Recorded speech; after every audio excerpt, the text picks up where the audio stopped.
वहीं देश की सबसे पुरानी पार्टी कांग्रेस में सबसे बड़े पद के लिए यानी अध्यक्ष पद के लिए वोटिंग हुई।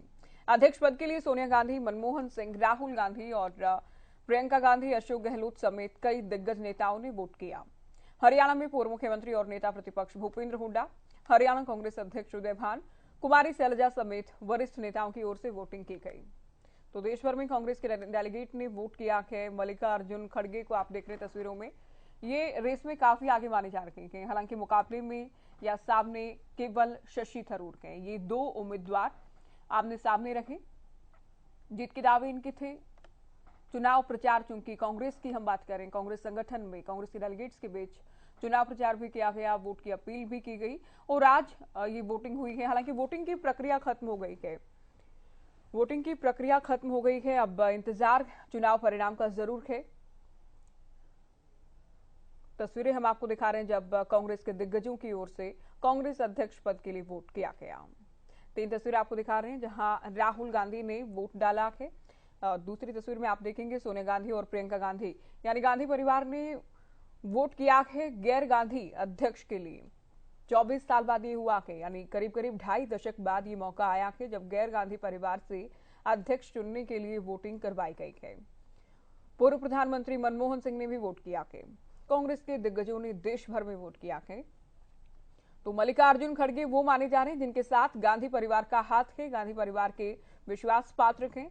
और जब ये बात सामने आई कि राहुल गांधी अध्यक्ष नहीं बनेंगे, गैर गांधी नेहरू परिवार से ही अध्यक्ष होगा, उस वक्त भी साफ था कि जो भी गांधी परिवार का विश्वास पात्र होगा या जिस पर भी विश्वास होगा गांधी परिवार को, उसे ही ये मौका, ये जिम्मेदारी, ये कुर्सी मिलने वाली है। तो मल्लिकार्जुन खड़गे का नाम लगभग तय माना जा रहा है। वोटिंग आज हो चुकी है और 19 अक्टूबर को परिणाम आएगा। उसके बाद इस बात से पर्दा उठेगा कि आखिरकार देश की सबसे पुरानी पार्टी की सबसे बड़ी कुर्सी पर कौन बैठेगा।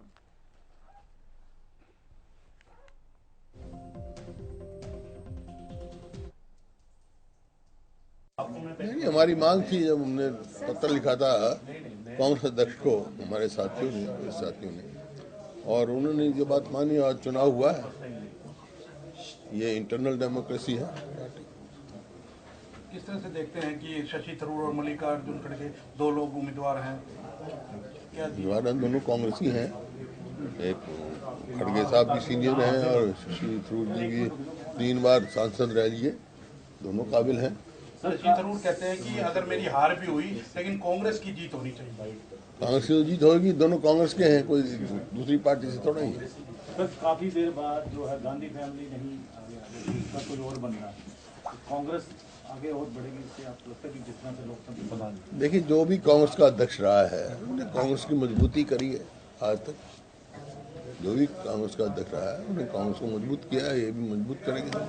जी बिल्कुल, पिछली बार श्रीमती सोनिया गांधी जी का बतौर राष्ट्रीय अध्यक्ष चुनाव हुआ था, उस समय भी बैलेट हुआ और इस बार भी पूरे ट्रांसपेरेंट ढंग से हमारी पार्टी का राष्ट्रीय अध्यक्ष का चुनाव हो रहा है। 2 प्रत्याशी मैदान में हैं। खड़गे जी जो कि हमारे बहुत ही सीनियर नेता हैं, मंजे हुए नेता हैं, लीडर ऑफ ऑपोजिशन रहे हैं, और शशि थरूर जी हैं। 2 मेन प्रत्याशी हैं और पूरे पारदर्शिता से ये चुनाव हुआ।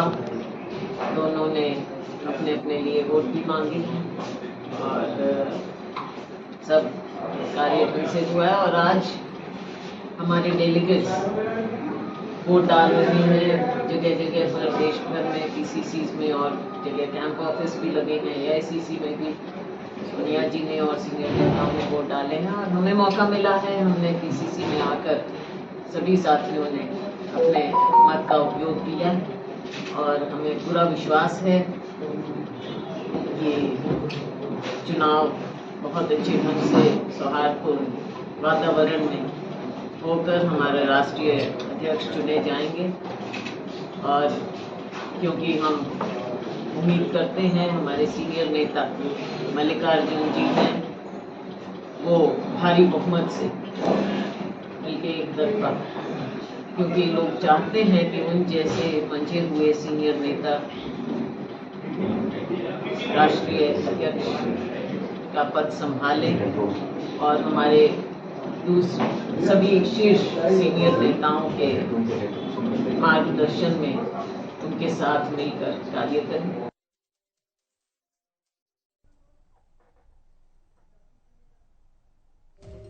तो दोनों नेताओं के राजनीतिक सफर से जुड़ी जानकारी आपको दे दें। कर्नाटक से आते थे मल्लिकार्जुन खड़गे, गुलबर्गा के नूतन विद्यालय से स्कूली शिक्षा पूरी की। तो शुरुआत से लेकर अब तक कैसे इस मुकाबले में, इस प्रतिस्पर्धा में पहुंचे हैं, आप जान लीजिए। सरकारी कॉलेज से ग्रेजुएशन की पढ़ाई इन्होंने पूरी की, उसके बाद स्टूडेंट यूनियन के महासचिव भी रखे, यानी छात्र राजनीति से ही राजनीति में प्रवेश कर चुके थे। सेठ शंकरलाल लाहौटी लॉ कॉलेज से एलएलबी के बाद तो एलएलबी की वकालत की पढ़ाई इन्होंने की। 1969 में एमकेएस मिल्स कर्मचारी संघ के विधिक यानी कानूनी सलाहकार भी रहे। मजदूरों के लिए लड़ाई लड़ी, संयुक्त मजदूर संघ के प्रभावशाली नेता के तौर पर पहचान भी उस दौरान रखी। 1969 में कांग्रेस पार्टी में शामिल हुए। तो 1969 में इन्होंने कांग्रेस का हाथ थामा। तो उसके बाद की जानकारी आपको ये दे दें कि कांग्रेस ने सबसे पहले इनको गुलबर्गा कांग्रेस कमेटी का अध्यक्ष बनाकर पार्टी संगठन में जिम्मेदारी दी। 1972 में पहली बार कर्नाटक की गुरमीतकल विधानसभा सीट से विधायक चुनकर गए। खड़गे गुरमीतकल सीट से 9 बार विधायक रहे हैं। तो इसी से आप अंदाजा लगाइए कि पार्टी के बड़े नेता ये हैं। कई मंत्रालयों में बड़ी जिम्मेदारी इनके पास रही, मंत्री रहे हैं। 2005 में कर्नाटक प्रदेश कांग्रेस कमेटी का अध्यक्ष बनाया गया, यानी 2005 में कांग्रेस के कर्नाटक अध्यक्ष रहे। 2009 में पहली बार सांसद बने। 9 बार विधायक तो बने ही हैं, साथ ही 2009 में पहली बार सांसद बने। गांधी परिवार के भरोसेमंद विश्वास पात्र माने जाते हैं मल्लिकार्जुन खड़गे। साल 2014 में मल्लिकार्जुन खड़गे को लोकसभा में पार्टी का नेता बनाया गया। 2020 में कांग्रेस पार्टी ने इन्हें राज्यसभा में भेजा और वहां नेता प्रतिपक्ष की जिम्मेदारी दी गई। अब जैसे ही इनका नाम सामने आया कि ये भी चुनाव लड़ने वाले हैं, उससे ठीक पहले इनकी ओर से नेता प्रतिपक्ष पद से इस्तीफा दिया गया। नेता प्रतिपक्ष का पद छोड़ दिया गया। विपक्ष के नेताओं से भी इनके अच्छे रिश्ते माने जाते हैं। मनमोहन सरकार में ये श्रम और रोजगार मंत्री रहे। मल्लिकार्जुन खड़गे 9 बार विधायक और 2 बार लोकसभा सांसद रहे। अब राज्यसभा में ये राज्यसभा सांसद के। साथ ही शशि थरूर के बारे में जान लीजिए। 2009 में कांग्रेस पार्टी में शामिल हुए। तो कांग्रेस से हालांकि मल्लिकार्जुन खड़गे के मुकाबले रिश्ता पुराना नहीं है। शशि थरूर केरल में तिरुवनंतपुरम सीट से सांसद चुने गए। तो तिरुवनंतपुरम से सांसद के। सेंट स्टीफेंस कॉलेज दिल्ली के छात्र रहे हैं शशि थरूर। अंतर्राष्ट्रीय रिश्तों और कानून में सबसे कम उम्र में डॉक्टरेट की उपाधि इन्होंने हासिल की। 2014 में थरूर ने तिरुवनंतपुरम से चुनाव जीता। तो तिरुवनंतपुरम से सांसद बने। यूपीए सरकार में थरूर 2009 से लेकर 10 तक विदेश मंत्रालय राज्य मंत्री रहे। उसके बाद इस्तीफा दे दिया गया मंत्री पद से। 2012 से लेकर 2014 तक मानव संसाधन विकास मंत्रालय यानी वर्तमान का शिक्षा मंत्रालय, ये जिम्मेदारी इनके पास रही। 2007 तक संयुक्त राष्ट्र के करियर अधिकारी के तौर पर भी इन्होंने भूमिका अदा की। एक लेखक हैं। भाषा पर और खास तौर पर अंग्रेजी भाषा पर पकड़ के लिए जाने जाते हैं। 1981 से कथा और गैर कथाओं के 17 बेस्ट सेलिंग कार्यों को लिखा। तो इनकी उपलब्धियां भी हम आपको बता रहे हैं। भारतीय इतिहास, संस्कृति, फिल्म, राजनीति, समाज, विदेश नीति और कई विषयों पर इनकी पकड़ मारी जाती है। सोशल मीडिया पर काफी एक्टिव ही रहते हैं, लोगों से बातचीत में या अपने विचार साझा करने में। 2013 तक ट्विटर पर भारत के सबसे अधिक फॉलो किए जाने वाले नेता के तौर पर इन्होंने पहचान हासिल की। कुछ ऐसे भी ट्वीट किए गए, पोस्ट किए गए जिनको लेकर विवादों में रहे, सुर्खियों में आए, काफी ट्रोल हुए। आईपीएल क्रिकेट फ्रेंचाइजी में शेयर के लिए अपने कार्यालय का दुरुपयोग करने के इन पर आरोप भी लगे। अप्रैल 2010 में केंद्रीय मंत्री के पद से इस्तीफा दिया, ये हमने आपको पहले भी बताया।